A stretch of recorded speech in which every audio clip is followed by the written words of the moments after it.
En general, hay dos tipos de trasplantes. Los autólogos, también llamados autotrasplantes, que usan la médula ósea del paciente o sus células progenitoras para rescatarlo de las altas dosis de quimioterapia. Y los alogénicos o alotrasplantes, que usan la médula ósea de un donante para tratar al paciente.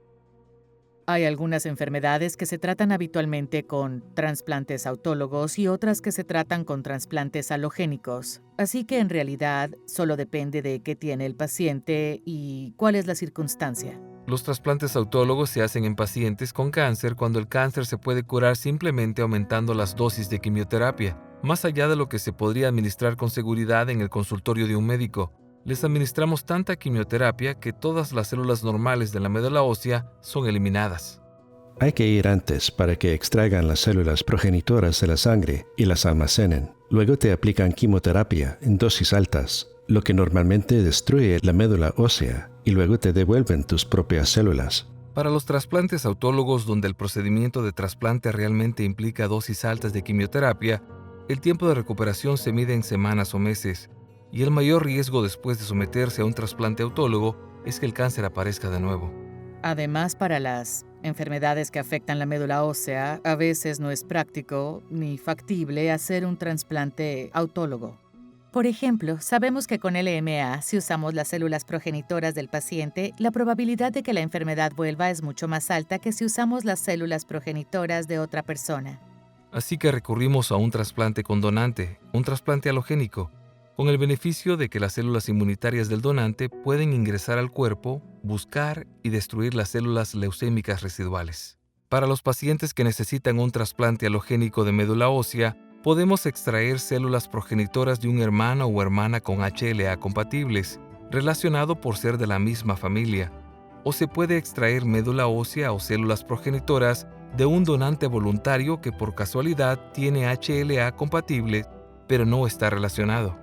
También podemos usar sangre de cordón, que son unidades de sangre umbilical congeladas cuando nació un bebé y que a veces se pueden usar para trasplantes. O en ocasiones también recurrimos a un adulto haploidéntico, que es un donante semicompatible que puede ser un hermano, uno de los padres o incluso un hijo. Para que un trasplante tenga éxito, el sistema inmunitario del paciente debe reducirse de manera que puedan crecer nuevas células progenitoras en la médula ósea para producir nuevas células sanguíneas. Su sistema inmunitario es aniquilado por completo y correrán riesgo de contraer cualquier tipo de infección, como un bebé recién nacido. Entonces, en el alotrasplante, en realidad trasplantamos el sistema inmunitario del donante al paciente y hay un periodo de adaptación que debe transcurrir, que puede ser de unos pocos meses hasta varios años. Habitualmente, les digo a los pacientes que se someten a un trasplante halogénico que no esperen volver a trabajar por un año.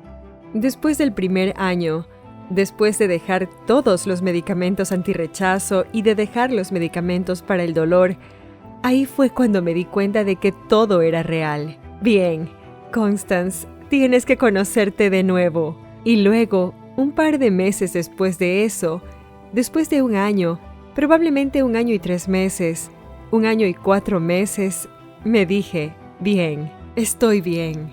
Yo estoy bien. Ahora tengo una vida.